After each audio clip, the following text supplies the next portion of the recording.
Hey folks, Dave here. I'm in the other part of my studio right now because I'm going to be spending some quality time with my filament 3D printer.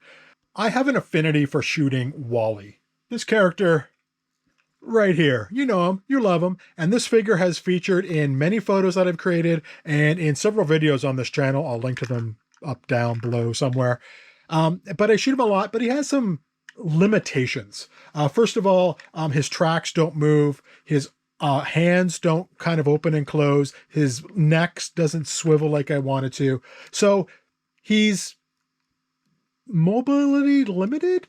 And Wally is very expressive. The way he expresses himself is by body posture. So the more flexible he is, the better it is for me as a photographer of Wally. So I noticed on printables.com, which is a 3D modeling website, that they had a model for a robotic Wally.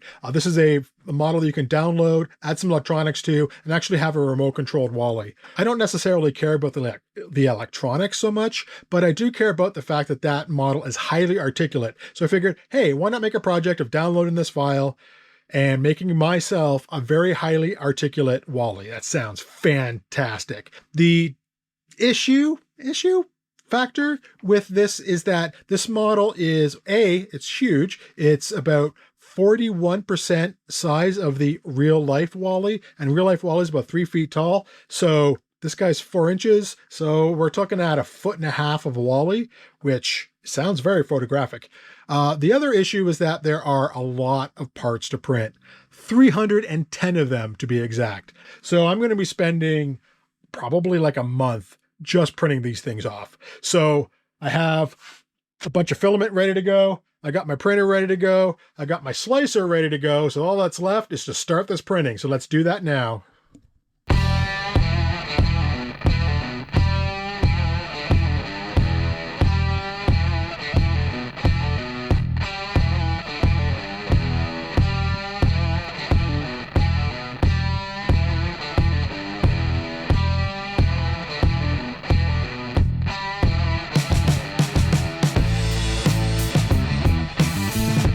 That's one down, 309 to go. On to the next one.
All right, so here you go. I have over 300 Wally parts sitting right here. So the next step is to actually put these things together.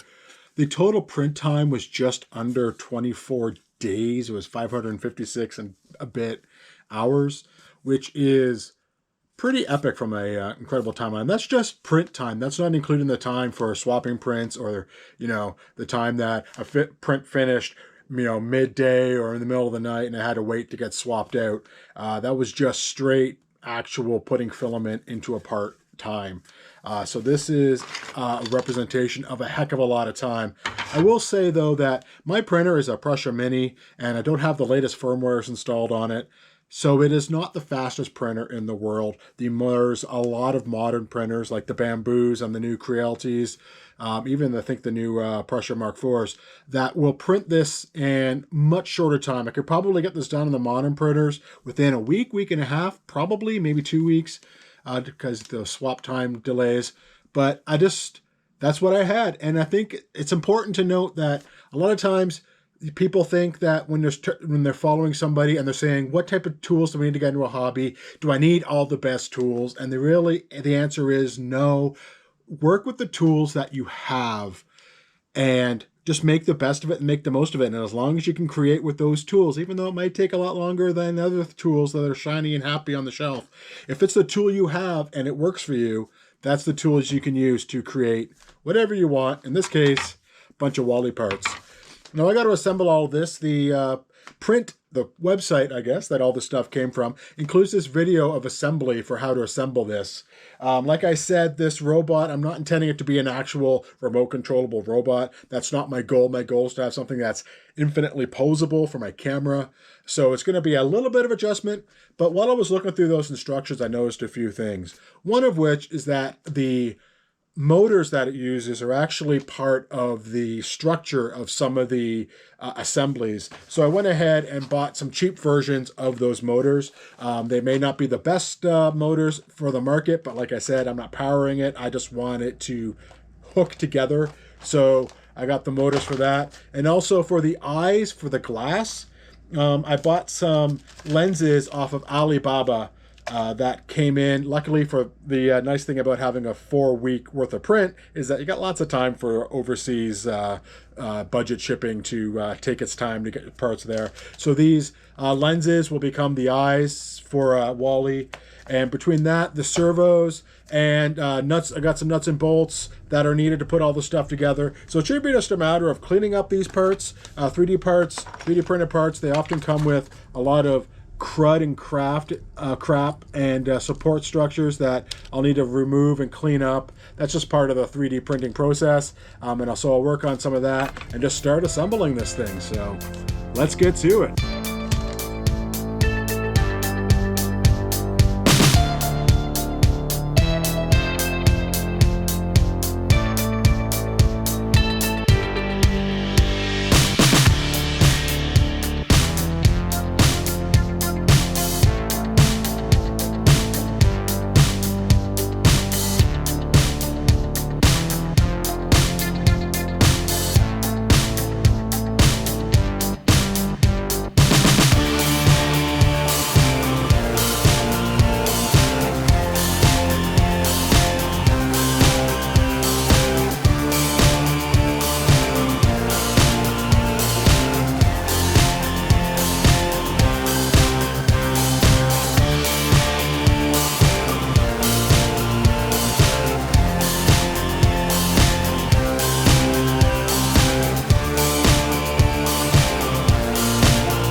There you go. One giant 3D printed Wall-E all assembled. We got good bones here for a model for photography. The all the parts kind of move and they kind of stay in place. The head moves and tilts, which is great. The treads move here as well. So the tracks move, which is great. One thing I'm hoping for is that when I photograph this, I can put Wall-E down and drive him forward a bit so the tracks show up as part of the general scene, which will be nice instead of having to try to fake it in Photoshop. One thing that's weird is that there's this empty space here, and I don't know why that is. The part doesn't exist on the site where I got this guy from, and the assembly instructions don't indicate what to do with this. It's just an empty spot. So I think when I paint this thing up, I'm going to have to put something there, maybe some sort of grate or something, just to kind of fill it in, because otherwise you can see the insides of Wall-E, and that's not very photogenic. But what we have here is a pretty good bones for photography. And speaking of photography, I wrote a book, so I have to do the shameless self-promotion. If you're interested in how to do toy photography, miniature photography, everything from coming up with ideas, how to create scenes, how to think about story, how to think about how to actually photograph, light, shoot, everything like that, please pick up my book. It is available on Amazon and the Google Bookstore, so buy it. Proceeds will help the channel, and well, my mom says it's a great written book, so who am I to argue with? You're my mom. Are you going to argue with my mom? Buy the book. All right, that's it for me. Thank you very much for watching. Part 2 will be painting this guy up, and to be sure to see that, please hit that subscribe button, and I'll see you next time. Cheers.